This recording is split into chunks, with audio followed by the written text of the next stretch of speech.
Greetings, pen pals. Here we are, April 2021. I'm going to be reviewing each pen that I use each day for work during the month of April. This is just essentially the pen I use for taking notes at work, managing my to-do list, jotting things down in my calendar, etc. and so forth. So nothing really special there. April was a pretty full month, so let's get right to it. We got some new pens, some old favorites. Let's get right to it, shall we?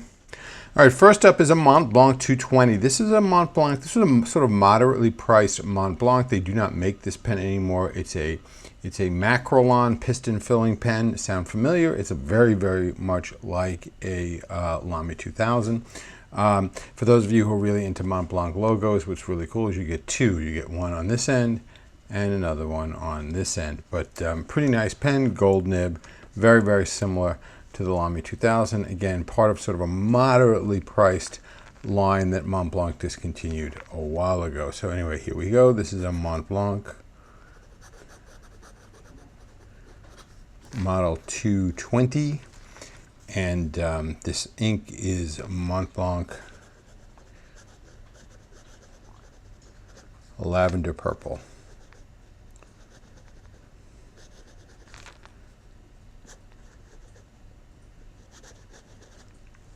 There we go, Mont Blanc 220. Nice pen, really nice pen. Mont Blanc should start selling these again. They would sell a ton of these. At least that's my opinion.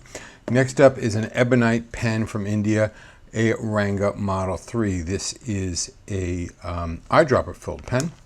And this has the matte finish black ebonite, which looks really nice. Has a nice big steel number 6 nib, really nice, from Canwright in medium, steel nib, very nice. Ranga Model 3, and this ink is Diamine Ancient Copper.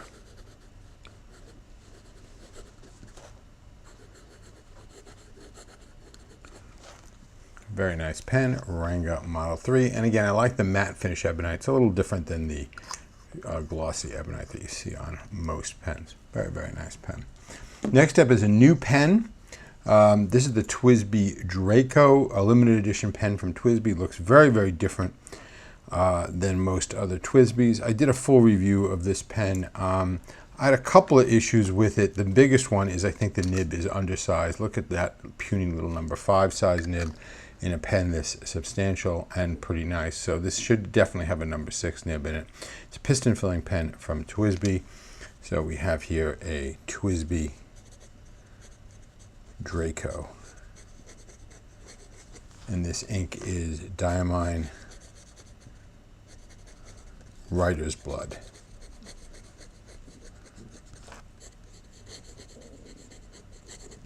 Very nice pen, don't get me wrong, but they just put a number 6 nib in it.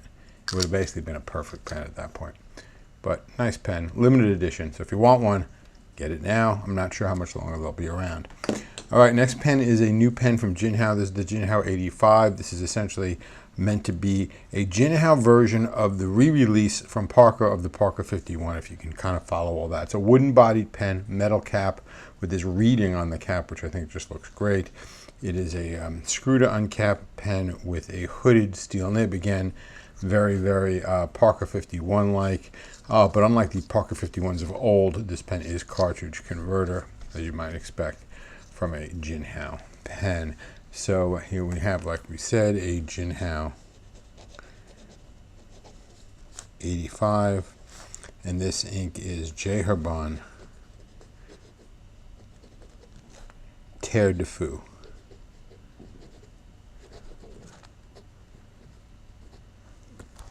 Jinhao 85. Nice pen and not overpriced like the Parker re-releases. I think the re-release of the Parker 51 is a very overpriced pen, and that's why, the primary reason why I don't have one.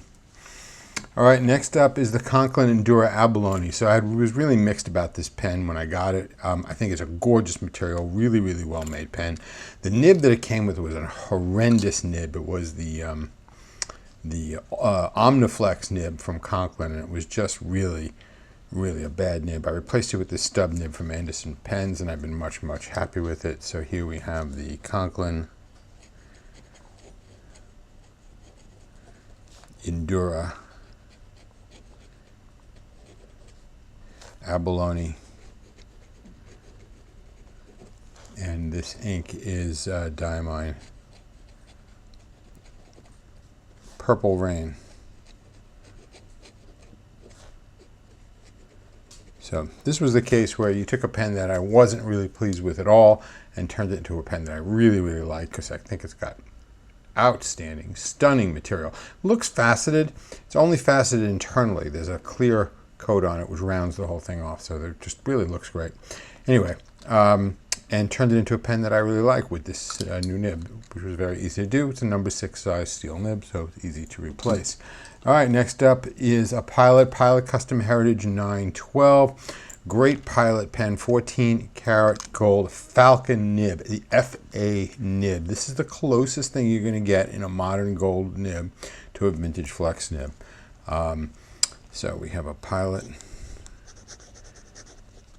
Custom Heritage 912 with the FA nib. And this ink is Iroshizuku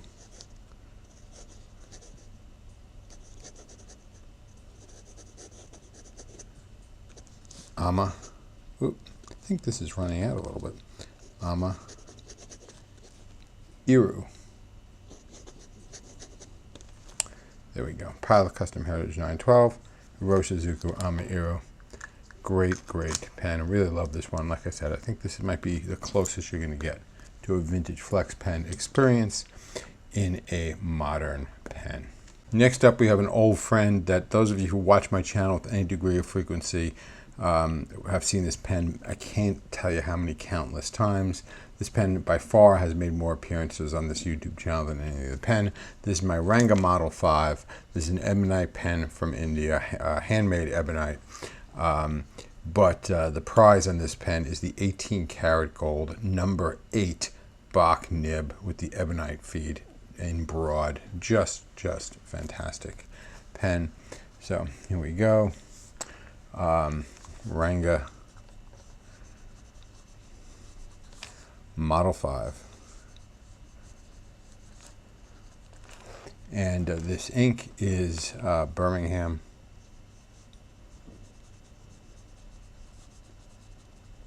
Fred Rogers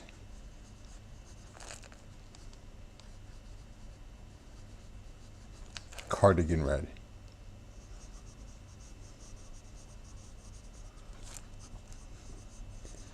So, like I said, for those of you who watch this channel a lot, you're probably getting sick of seeing this pen, but I do like it and I do use it a lot, so that's why it keeps making appearances. So there you go, Ranga Model 5. Very big pen too. Great pen. Next up is a Pallet Vanishing Point, but not the normal one. This is the Vanishing Point Firmo. This one you actually twist to make the nib come out. So it's a little bit different. Difficult to use one-handed. That's the big drawback with this guy. But other than that, it's very much like your normal Vanishing Point. So there we go. Pilot Vanishing Point.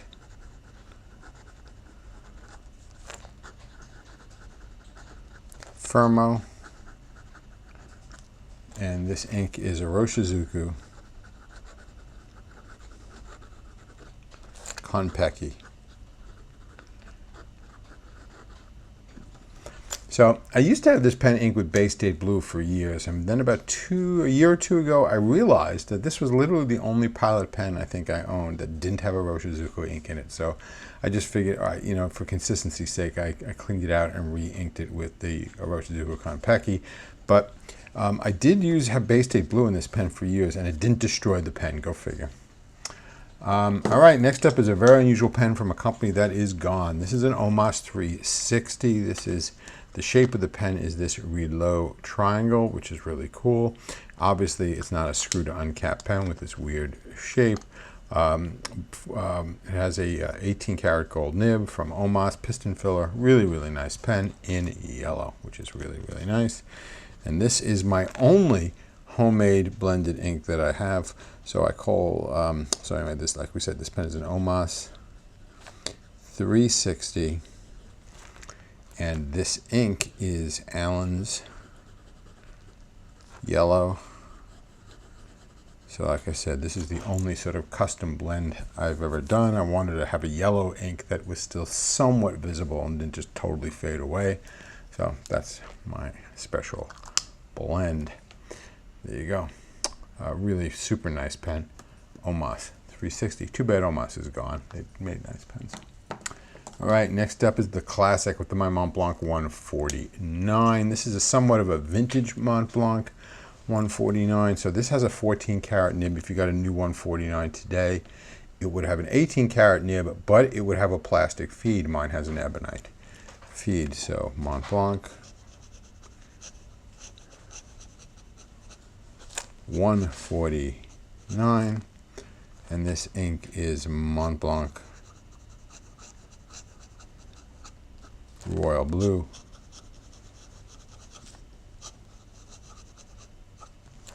And there we go. Mont Blanc 149, absolute classic flagship pen from Mont Blanc. Next up is a vintage pen. This is from made from about 1960. This is the Sheaffer PFM.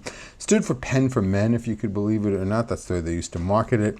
And this was supposed to be a big, big pen for men. It might have been big for the era, but here it is next to the Mont Blanc 149, and you can see it looks positively puny next to the 149. So there you go. Sheaffer PFM uses the Sheaffer snorkel filling mechanism. Has a very unusual inset nib made out of palladium and silver.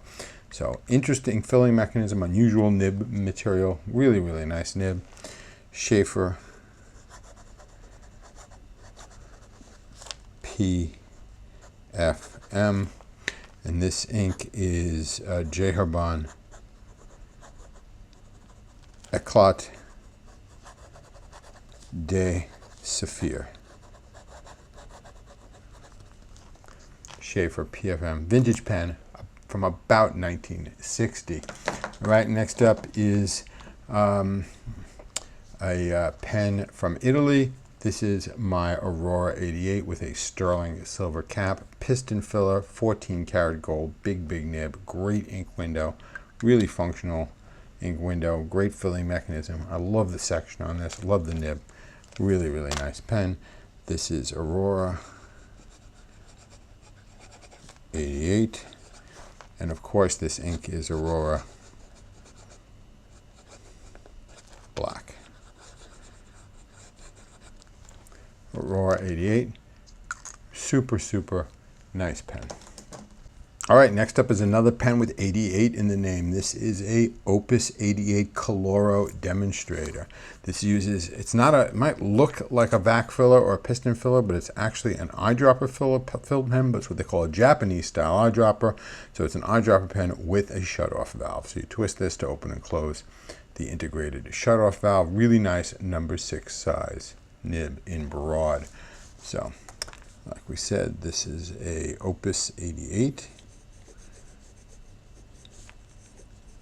Coloro.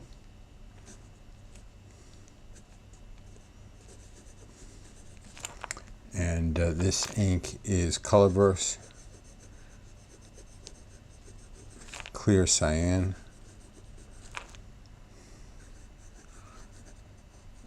So this is a very light ink, and to even make this remotely readable, you really need a very wet, broad nib like this is, because it's a very light ink, but very cool ink nonetheless.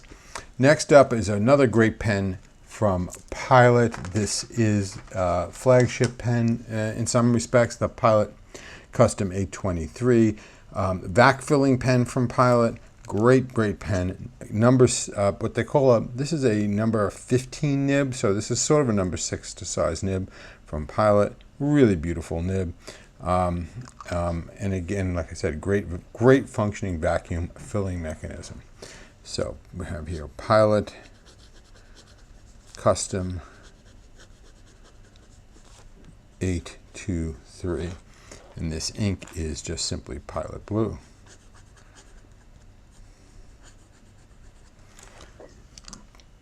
There we we go, Pilot Custom 823. All right, next up is a pen from Kaweco. So this is the Kaweco Student 70s Soul in this cool sort of creamsicle color scheme. So you got the creamsicle color here, you got this off-white barrel here, this sort of very retro looking clip. I just really like the whole way this design of this pen works. Really, really nice.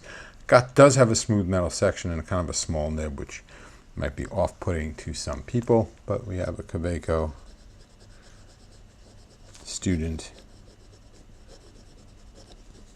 70s Soul, and this ink matches this pen really perfectly. And this is an ink that Birmingham used to make, which they don't anymore, called Birmingham Albert Einstein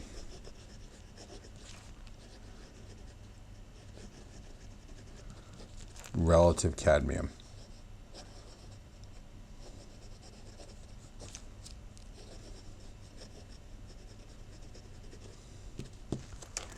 There we go, Kaweco Student 70s Soul.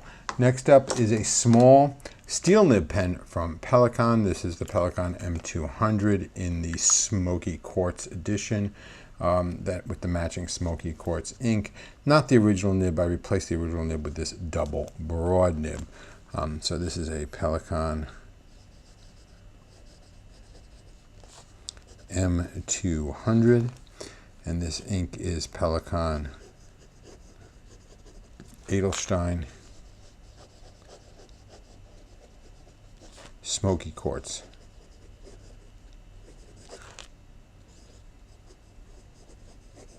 Might be the darkest brown of the brown inks that I own, but it does match the pen very, very well. Pelican Edelstein Smoky Quartz. All right, next up is a vintage pen, and a very old vintage pen, 100 years old or more, my Conqueror Crescent 20. Uses a crescent filling mechanism, which is just sort of an elaborate sac filling mechanism with a really, really nice 14 karat Conqueror nib, back when Conqueror, original Conqueror company, back when they made pens in Toledo, Ohio. So this is a Conqueror Crescent 20, and this ink is Waterman Serenity Blue.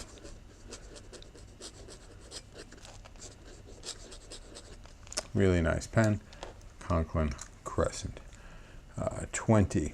All right, next up is a pen from Bexley, which again is not a pen that's currently made, but you do see these around every while. This is around every once in a while. There's a Bexley Corona, beautiful, really, really, really gorgeous acrylic material, really nice number 6 steel nib. Writes really well. Like we said, a Bexley Corona. And this ink matches the pen pretty well. This is Noodler's Golden Brown.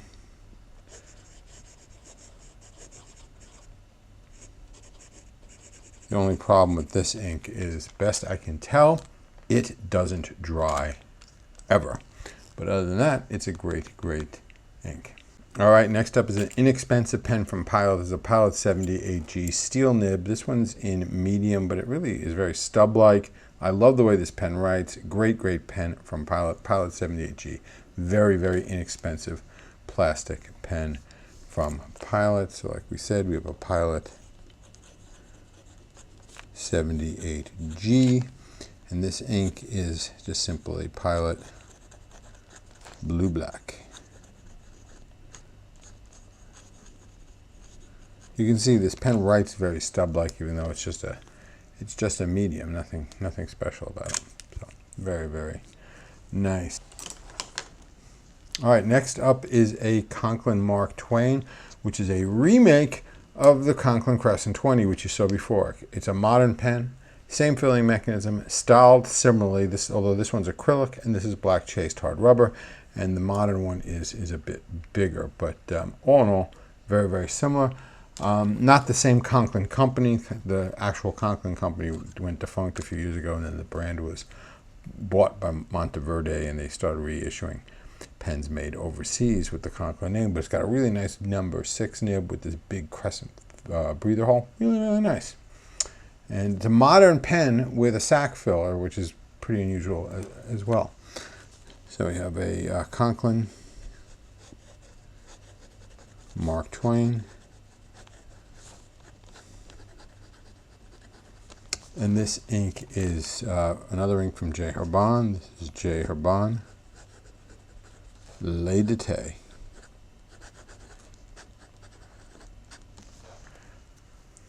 Conqueror Mark Twain. Nice, nice pen. Cool, funky filling mechanism.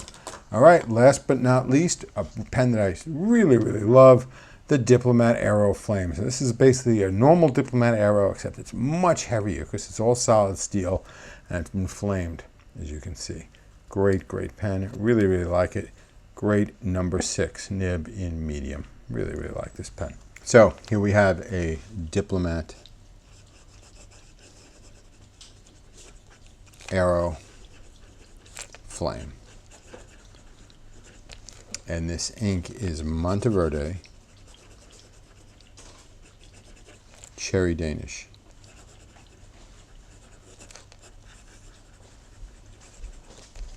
There we go. Diplomat Aero Flame. Really, really nice pen. Speaking of nice, what would be nice is if all of you folks could please like, comment, share, and subscribe. That would just be really welcome and really appreciated. Well, we had an awful lot of pens this month. I certainly hope you enjoyed seeing them, but I think that'll just about do it for this video. As always, until we see each other again, have a great day. Bye-bye.